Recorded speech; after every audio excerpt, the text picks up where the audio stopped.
محترم، معزز علماء،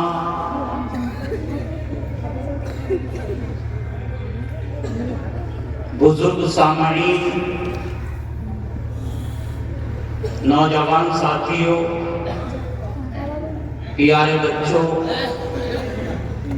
پس پردہ بیٹھ کر دین کی بات سننے والی ہماری اسلامی ماؤں اور اسلامی بہن، اس وقت جو میں نے آپ حضرات کے سامنے پڑھا ہے وہ سورہ اعلیٰ کی آخری 6 آیتوں کی تلاوت کی۔ سورہ اعلیٰ سبح اسم ربک الاعلیٰ، اس کی آخر کی 6 آیتیں آپ حضرات کے سامنے تلاوت کی اور پڑھی۔ سورہ اعلیٰ کا انتخاب اس وقت کیوں کیا؟ سب سے پہلے اس کے اوپر مختصر انداز میں روشنی ڈالتا ہے۔ حدیث پاک میں آیا ہے کہ اللہ کے نبی صلی اللہ علیہ وسلم جمعے کی نماز میں پہلی رکعت میں اکثر، ہمیشہ نہیں، اکثر سبح اسم ربک الاعلیٰ اور دوسری رکعت میں هل اتاک حدیث الغاشیہ، یہ اکثر پڑھا کرتا ہے۔ حدیث پاک میں آتا ہے، کیوں؟ وجہ یہ ہے کہ مدینہ منورہ میں مسجد النبوی کے علاوہ تقریباً 9 مسجدیں اور تھیں، لیکن دور نبوت میں جمعے کی نماز، اسے نوٹ کریں آپ حضرات، دور نبوت میں جمعے کی نماز صرف اور صرف مسجد النبوی میں ہوا کرتا، لہذا مدینہ کی پوری آبادی مسجد النبوی میں اکٹھا ہوتی اور جمع ہوتی، اور جو مدینہ کے آس پاس مسلمانوں کے قبیلے تھے، بستیاں تھیں، وہاں سے لوگ باری باری جمعہ پڑھنے کے لیے مسجد النبوی آیا کرتے۔ تو آپ جمعے کی نماز میں کوئی ایسی سورت تلاوت کرتے تھے تاکہ وہ پیغام اس سارے مجمع کو مل جائے، اور جو یہ مجمع جائے تو اپنے علاقوں میں وہ پیغام پہنچائے۔ ایک اور روایت اس وقت میرے ذہن میں آئی کہ اللہ کے نبی علیہ الصلوۃ والتسلیم عیدین کی نماز میں اکثر یہی 2 سورتیں پڑھا کرتے تھے، اور ایک مرتبہ تو ایسا ہوا کہ ایک دن عید بھی آ گئی اور اسی دن جمعہ بھی آ گئی، تو آپ نے جب عید کی نماز پڑھائی تو اس میں بھی ایک رکعت میں سورہ اعلیٰ اور دوسری رکعت میں سورہ غاشیہ، اور پھر جب جمعے کی نماز پڑھائی تو یہی دونوں سورتیں جمعے کی نماز میں بھی تلاوت۔ ان تمام احادیث سے آپ یہ اندازہ لگا سکتے ہیں کہ ان 2 سورتوں کے اندر کتنے اہم مضامین ہیں کہ جو مجمع آ رہا ہے آپ اس کو یہ 2 صورتیں سنا رہے ہیں۔ میں پوری دونوں صورتوں کا ترجمہ تو نہیں کر سکتا، لیکن آج ہم جب یہاں بیٹھے ہیں تو اس صورت کی یہ 6 آیتیں دیکھیں کہ ان آیتوں کے اندر وہ کون سا پیغام ہے، وہ کون سی دعوت ہے، وہ کون سا سبق ہے کہ جو اللہ کے نبی علیہ الصلوۃ والتسلیم ہر جمعے کو امت تک پہنچانا چاہتے ہیں۔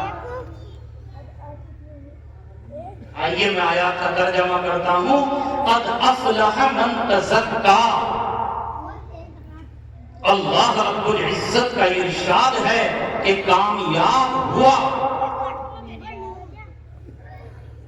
ماضی کا صیغہ ہے، یقین پر دلالت کرتا ہے کہ اس کا کامیاب ہونا یقینی ہے۔ کس کا؟ قد افلح من تزکا، جس نے اپنے نفس کو گناہوں سے بچا لیا، جس نے اپنے نفس کو اللہ کی نافرمانی سے بچا لیا، قد افلح، وہ کامیاب ہو۔ دیکھیے ایک حدیث پاک ہے، اللہ کے نبی علیہ الصلوۃ والتسلیم نے ایک مرتبہ ایک صحابی سے ارشاد فرمایا کہ اگر تم سب سے بڑے عبادت گزار بننا چاہتے ہو تو گناہوں کو چھوڑ دو۔ اگر گناہوں کو چھوڑو گے تو سب سے بڑے عبادت گزار بن جاؤ۔ آج جس ماحول کے اندر ہم رہ رہے ہیں وہاں عبادت تو ہے، لیکن اس کا نفع اس لیے نہیں ہے کہ گناہوں سے پرہیز۔ آدمی نماز بھی پڑھ رہا ہے، تلاوت بھی کر رہا ہے، ذکر بھی کر رہا ہے، قرآن بھی پڑھ رہا ہے اور ساتھ ساتھ جھوٹ بھی بول رہا ہے۔ تو یہ ایسا ہے جیسا کہ ایک گھڑے کے اندر پانی بھرا جائے اور نیچے سے سوراخ ہو گئے، تو جتنا پانی ڈالا جاتا ہے نیچے سے اتنا ہی نکل رہا ہے۔ تو نماز پڑھی نور تو آیا، تلاوت کی نور تو آیا، اللہ کا نام لیا نور تو آیا، لیکن گناہوں کا سوراخ کھلا ہوا ہے، ٹھہرا۔ قد افلح من تزکا، جو کامیاب ہونا چاہتا ہے اس کے لیے ضروری ہے کہ سب سے پہلے نمبر پر گناہوں سے اپنے آپ کو بچائے۔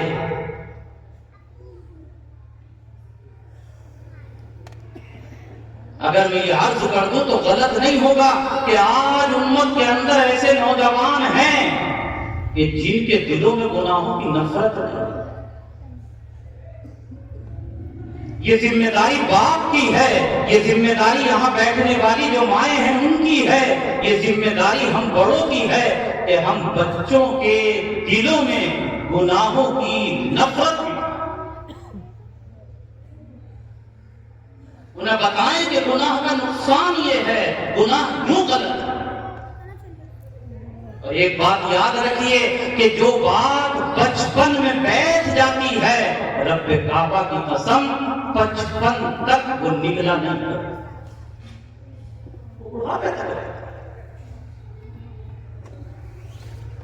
آج ہمارے یہاں ہمارے بچوں کو سب چیزوں کی اہمیت معلوم ہے، نفع بھی معلوم ہے، نقصان بھی معلوم ہے۔ سیب کا نفع کیا ہے معلوم ہے، دودھ کا نفع کیا ہے معلوم ہے، بجلی کے تار پر ہاتھ لگ جائے اس کا نقصان کیا ہے ہمارے بچوں کو معلوم ہے۔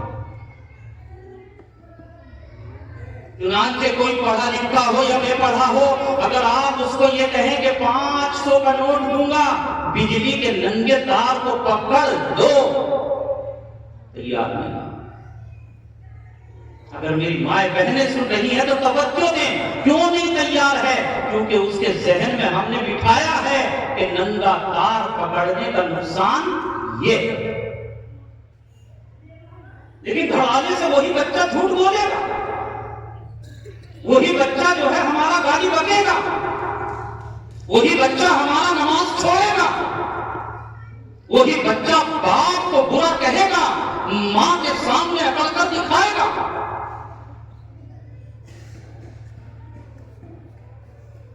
اس کے اندر ہمارے لیے ضروری ہے کہ ہم اپنے بچوں کو گناہ کا نقصان بھی بتائیں اور اس کی نفرتیں ان کے دلوں میں بھی۔ جو گناہ ہے، جو شرک ہے، جو کفر ہے، جو غیبت ہے، جو حرام ہے، حرام، اس کی نفرت اس کے دل میں بٹھائیں، اپنی بچیوں کے دلوں میں بھی بٹھائیں، اپنے بچوں کے دلوں میں بھی بٹھائیں، پھر دیکھیں انشاءاللہ اس کا رنگ کتنا اچھا پیدا ہوتا ہے۔ قد افلح من تزکا۔ آپ کہیں گے کہ مولانا جو گناہ کے اندر زندگی گزر گئی اس کا کیا ہوگا؟ اس کا بھی حل ہے، اس کے تزکیے کا حل یہ ہے کہ اللہ سے توبہ کر. توبہ کا دروازہ کھلا، توبہ کا دروازہ توبہ کر. سورہ شورى کے اندر ایک آیت ہے، آیت نمبر 13، اس میں بڑی قیمتی بات کہی گئی. اللہ کا ارشاد ہے، اللہ یجتبی الیہ من یشاء. اللہ تبارک و تعالیٰ اپنے بندوں میں سے جس کو چاہتے ہیں اپنا بنا دیتے ہیں. جس کو اللہ چاہتے ہیں اپنا بنا دیتے ہیں، اسے توبہ کی توفیق سے نواز دیتے ہیں. تو اللہ تبارک و تعالیٰ سے مانگتے رہیں کہ یا اللہ ہمیں اپنا بنا دیجئے، ہمیں اپنی محبت عطا فرما دیجئے، ہمیں اپنا بنا. قد افلح من تزکا. تو پہلی بات یہ ہوئی کہ کامیاب ہونے کے لیے گناہوں سے، نافرمانیوں سے بچے. وَذَكَرَ اسْمَ رَبِّهِ فَصَلَّى. اور اللہ کا ذکر کرے.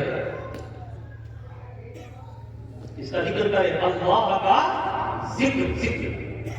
آج تو نوجوان میں یہ بات اگر کہتا ہوں کہیں تو وہ یہ سمجھتا ہے کہ مولانا اللہ کا ذکر، بتاؤ یہ بھی کوئی چیز ہے؟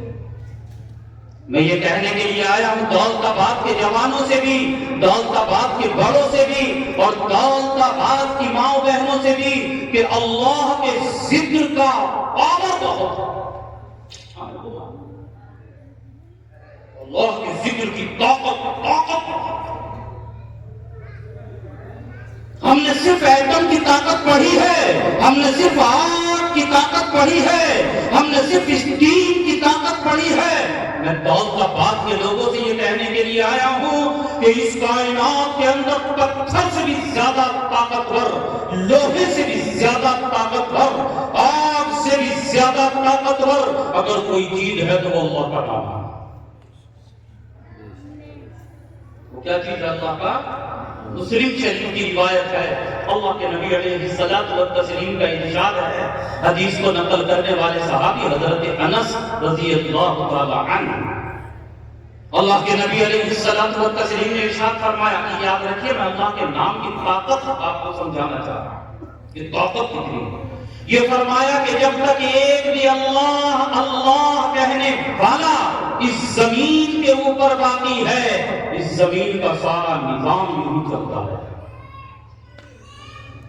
جناب یہ ہے اللہ کے نام کی طاقت کہ یہ زمین بھی آباد رہے گی، آسمان بھی اسی طریقے سے رہے گا، سورج بھی گردش کرتا رہے گا، چاند بھی چلتا رہے گا، ستارے بھی جگمگاتے رہیں گے، ہوائیں بھی چلتی رہیں گی، غلے بھی اگتے رہیں گے، بارشیں بھی پڑتی رہیں گی، زمین کے اوپر ہریالی بھی باقی رہے گی. کب تک؟ جب تک اللہ کا نام اس زمین کے اوپر لیا جاتا ہے. جس دن نام لینا ختم ہو گیا اس دن اذا الشمس كفرت واذا النجوم انكدرت واذا الجبال سجرت واذا العشار عطلت. سب فنا ہو جائے گا. اذا وقعت الواقعہ ليس لوقعتها كاذبہ خافضۃ الرافعہ. جناب سب کہنے والا ہو گیا. جیسے ہم موٹر سائیکل چلاتے ہیں اس میں اندر پیٹرول ہوتا ہے.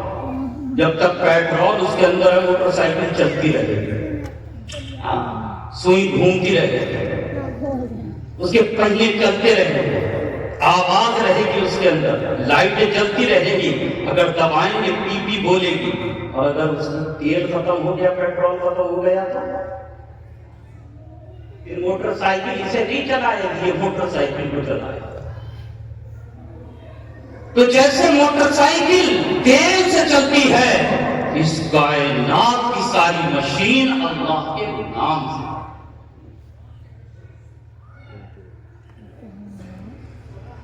اس کائنات کا سارا سسٹم اللہ کے نام سے.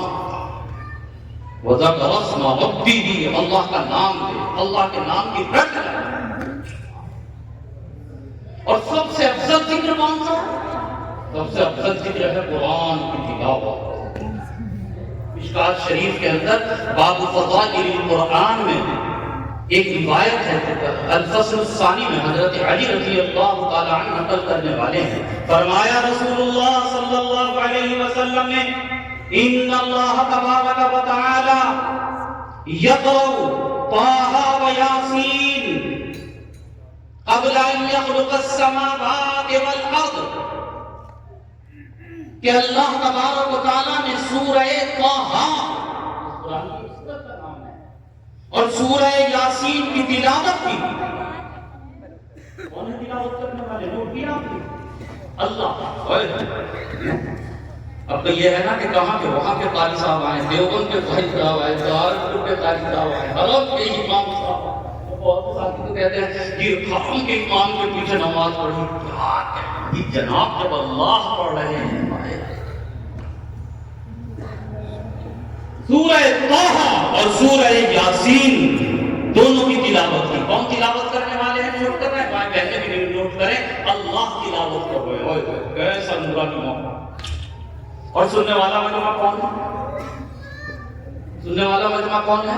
ہم جیسے ہوں گے تو بیٹھے ہوئے کچھ کرائے کریں گے، منہ پھیلائیں گے، کچھ سوئیں گے، ادھر بجائیں گے۔ مجمع ہے سامنے والا فرشتے۔ یہ تو بتا دو کہ یہ تلاوت اللہ نے کی کب؟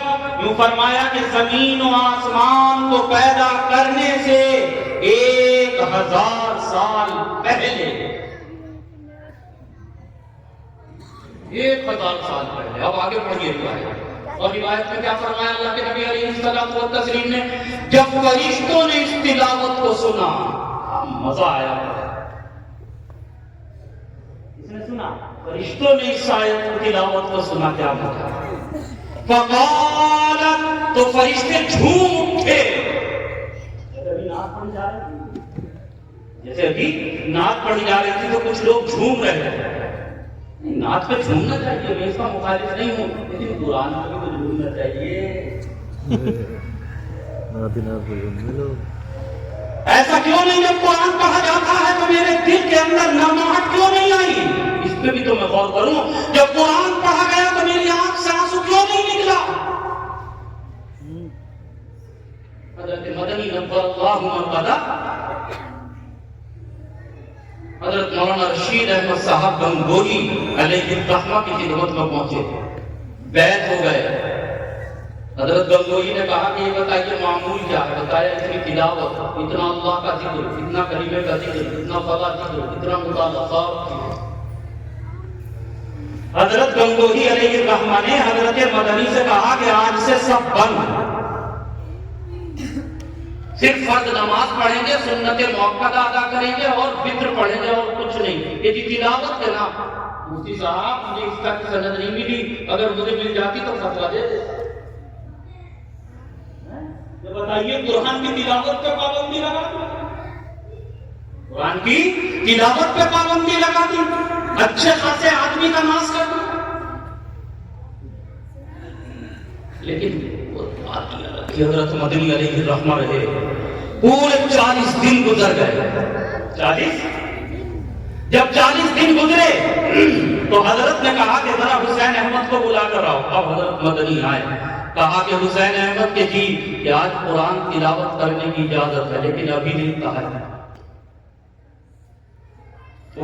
جب قرآن پاک کھول کر بیٹھے، تہجد کی نماز کے بعد قرآن کی تلاوت شروع کی تو حضرت مولانا رشید احمد صاحب گنگوہی نور اللہ مرقدہ ٹہلتے ٹہلتے اس کمرے تک پہنچے جہاں حضرت مدنی کا قیام ہے، اور جا کر کہا کہ حسین احمد یہ بتاؤ کہ قرآن پہلے بھی پڑھتے تھے آج بھی پڑھ رہے ہو، کچھ فرق محسوس ہوا؟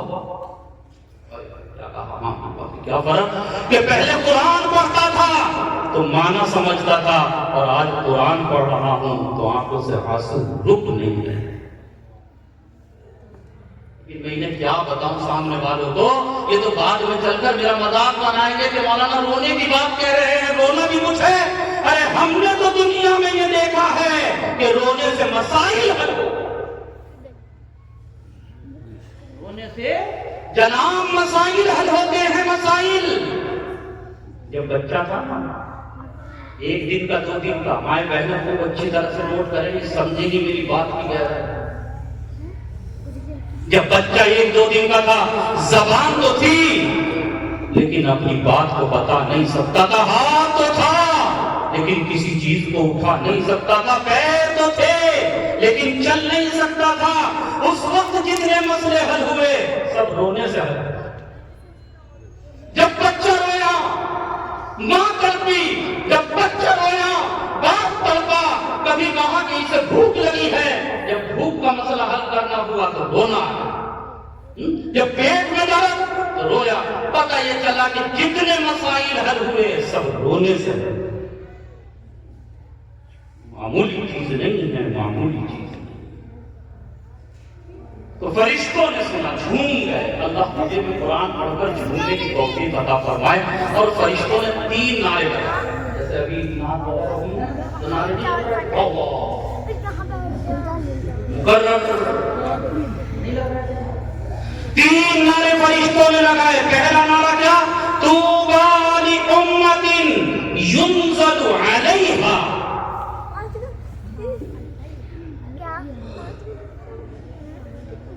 خوشخبری مبارک اس امت کے لیے جس کو یہ قرآن پاک ملے گا.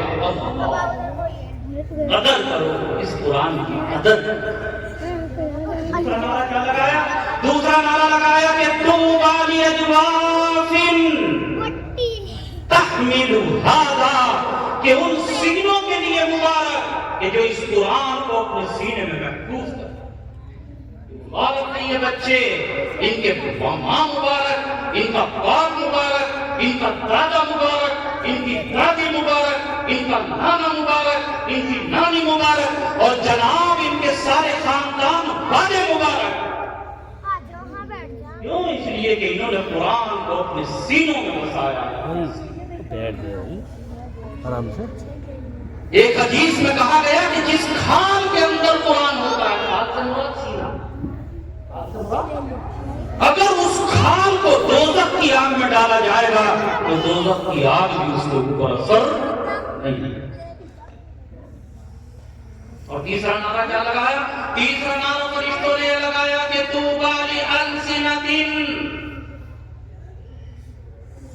یتکلم بہذا, اور مبارک وہ زبانیں. مبارک کہنے فرشتے کہ جو اس قرآن کی تلاوت کریں. الحمدللہ ثم الحمدللہ, ہمارے مسلم معاشرے میں کوئی چھوٹا بڑا مرد عورت اس سے خالی نہیں ہوتا. قرآن کا کچھ نہ کچھ حصہ اس کی زبان پر ضرور جاتا ہے. قد افلح من تزکا وذکر اسم ربہ فصلی. اور تیسری چیز یہ کہ نماز کی پابندی کی, نماز پڑھنا. تہیہ کر کے اٹھے مرد بھی عورتیں بھی کہ انشاءاللہ نمازوں کی پابندی کریں. وذکر اسم ربہ فصلی. بل تؤثرون الحیات الدنیا, لیکن تمہارا معاملہ تو یہ ہے کہ تم نے دنیا کو آخرت کے مقابلے پر آگے بڑھا.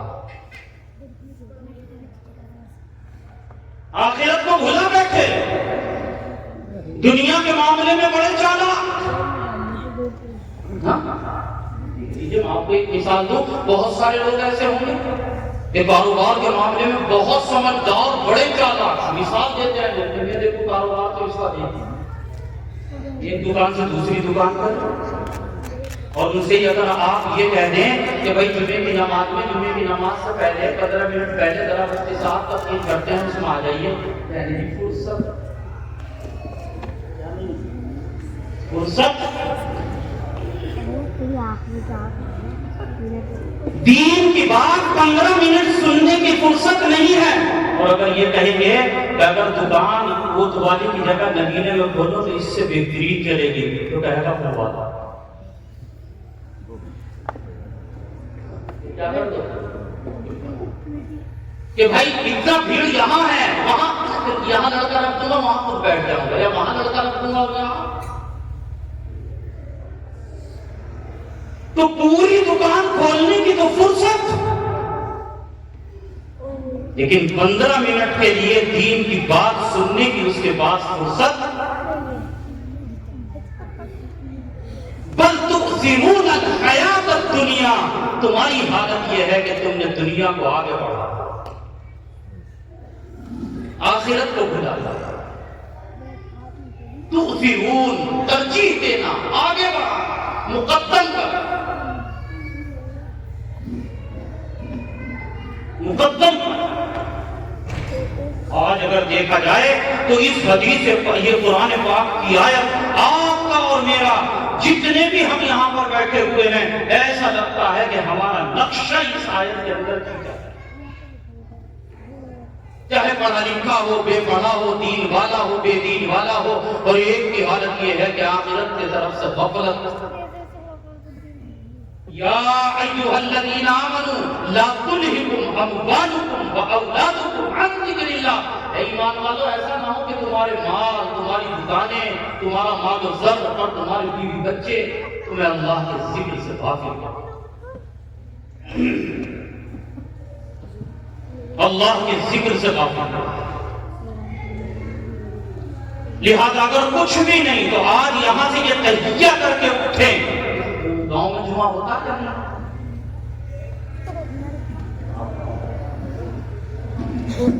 اس گاؤں میں جمعہ ہوتا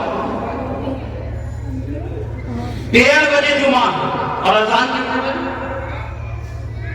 12:30 بجے اذان ہے۔ تہیہ کریں کہ جب اذان ہوگی تو سارے کام کاج بند، صرف جمعے کی تیاری ہوگی انشاءاللہ۔ تیار ہیں بھائی اس گاؤں والے؟ تیار ہیں اس کے لیے؟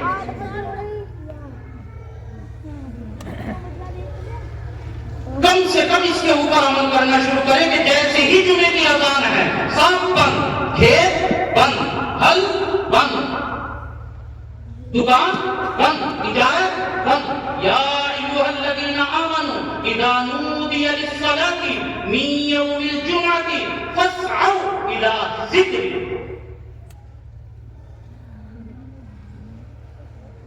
صرف اللہ کے ذکر کی طرف دوڑیں، خطبہ سننے کے لیے دوڑیں، فوراً کریں گے سب انشاءاللہ اس کے اوپر عمل۔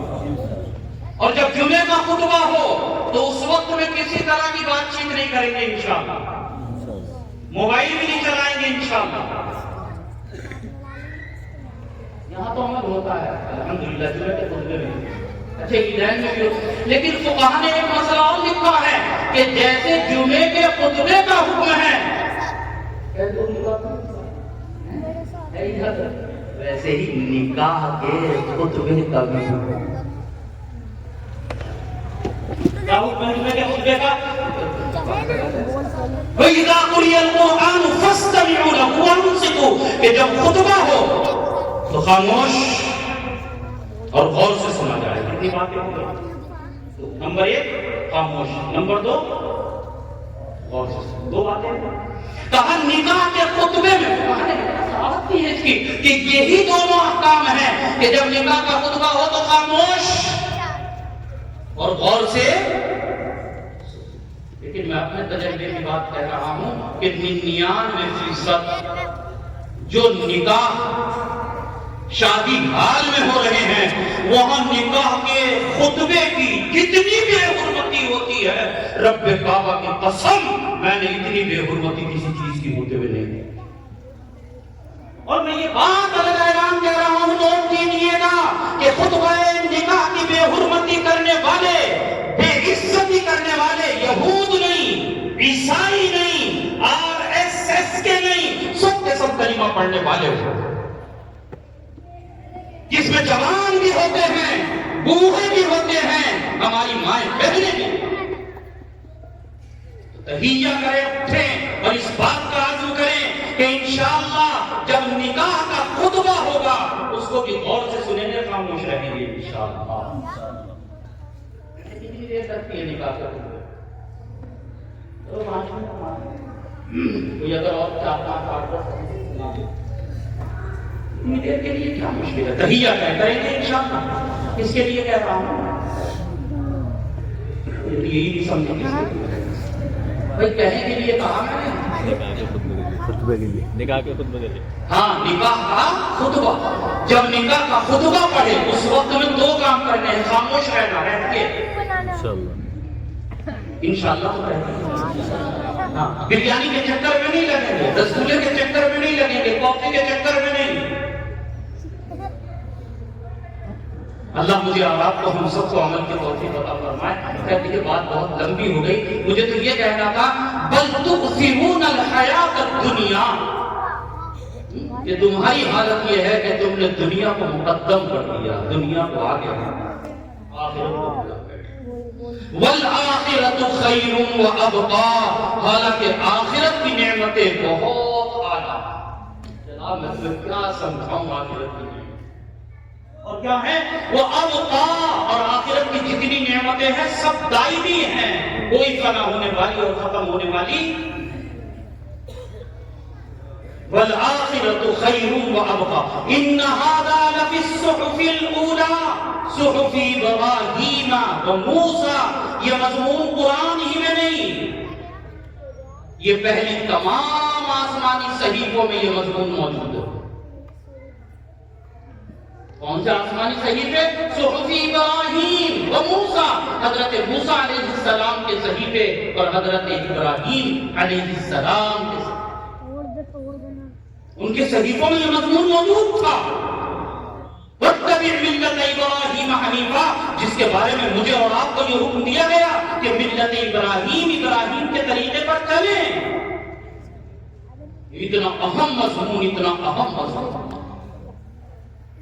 اس میں ایک چیز آئی کہ اگر ہمیں کامیاب ہونا ہے تو گناہوں سے بچنا، قرآن کی تلاوت، اللہ کا ذکر کرنا، نماز کی پابندی کرنی ہے، اور دنیا کو بعد میں اور آخرت کو مقدم رکھنا، دنیا کو بعد میں اور آخرت کو مقدم رکھنا۔ ہر چیز میں یہ دیکھنا ہے کہ میرے رب کی مرضی کیا ہے، میرے مولا کی مرضی کیا ہے۔ یہ آخر کی 6 آیتیں تھیں سورہ اعلیٰ کی، جن کا ترجمہ اور مختصر سا مطلب میں نے آپ کے سامنے رکھا۔ اللہ مجھے آپ کو ہم سب کو سمجھ کی عمل کی توفیق عطا فرمائے۔ وآخر دعوانا الحمدللہ۔ جزاک اللہ کے چشم باز کر